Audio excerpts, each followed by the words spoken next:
Ask anyone who hasn't been to Palm Springs for a while what the city is like, and they'll probably describe a sleepy little village populated by blue-haired old ladies and guys in walkers still reminiscing about what a great president Dwight Eisenhower was. Well, you know what?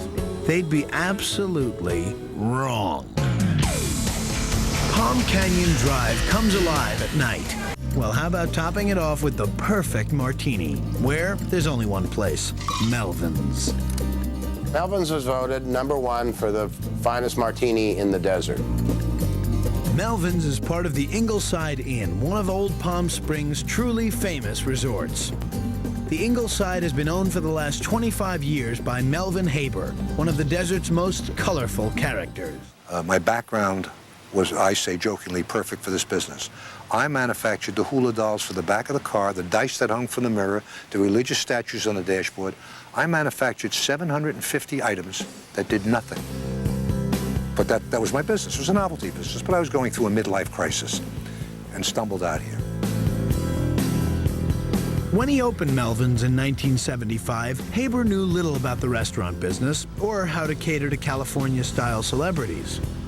He learned his first lesson on opening night. And I walked outside to sort of grab a cigarette. I was nervous as can be, as I said, and everybody was beautifully dressed. And with that, a motorcycle pulls up with a girl in the back. The guy's in a T-shirt and jeans.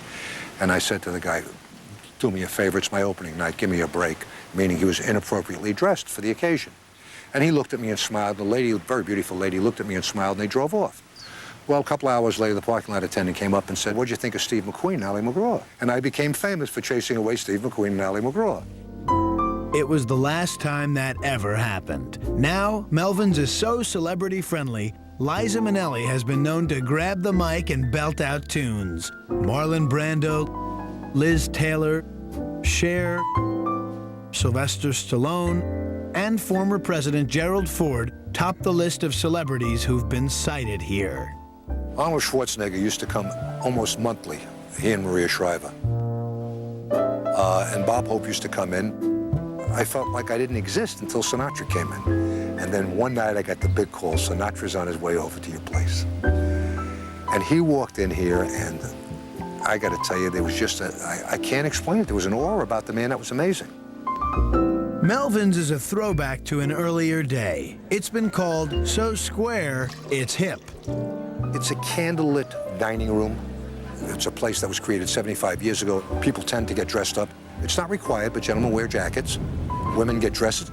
And we attract, surprisingly enough, not an older crowd. We attract a very young crowd, but basically an affluent crowd. But the secret of Melvin's is still Mark Myrick's magical martinis. I can't make a martini. I don't know what makes the best martini. Obviously, Mark does. My guess is that against my wishes, he puts too much liquor in that glass, and that's probably what makes it the best martini. But we're going to straighten that out as soon as we can address it. Contrary to what you may have heard, Palm Springs is, once again, a truly exciting place to be. You just need to know where to look.